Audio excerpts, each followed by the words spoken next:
جی وعلیکم السلام ورحمۃ اللہ۔ جی بھائی، آپ نے سوال کیا ہے کہ امام کے ساتھ مقتدی اللہ اکبر رکوع میں جاتے وقت، نماز شروع کرتے وقت یا دیگر موقعوں پر جو اللہ اکبر یا سمیع اللہ لمن حمیدہ کہا جاتا ہے، مقتدی بھی کہے گا؟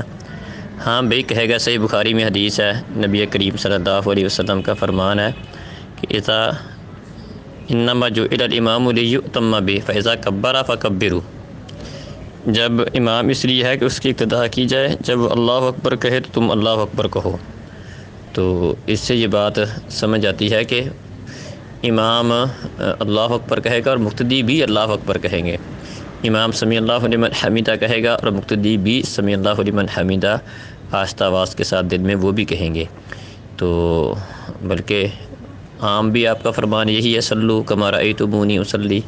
جس طرح امام پڑھتا ہے مقتدی بھی اسی طرح پڑھے گا۔ فرق صرف اور صرف اتنا ہے کہ جہری نمازوں کے اندر سورہ فاتحہ کے بعد امام اونچی آواز سے قرات کرتا ہے تو وہ صرف سورہ فاتحہ پڑھنی ہوتی ہے۔ اس کے علاوہ جو قرات امام کرتا ہے وہ امام کے ساتھ وہ قرات نہیں کرنی ہوتی جہری نمازوں میں۔ تو باقی جو ہے جو کچھ امام پڑھتا ہے، سورہ فاتحہ بھی مقتدی کو بھی پڑھنا ہے، دعا استفتاح وہ بھی پڑھنا ہے، رکوع کی دعائیں ہیں، سجدے کی دعائیں ہیں، تشہد کی دعائیں ہیں، اللہ اکبر سمیع اللہ لمن حمیدہ، سارا کچھ یہ مقتدی بھی پڑھے گا۔ السلام علیکم۔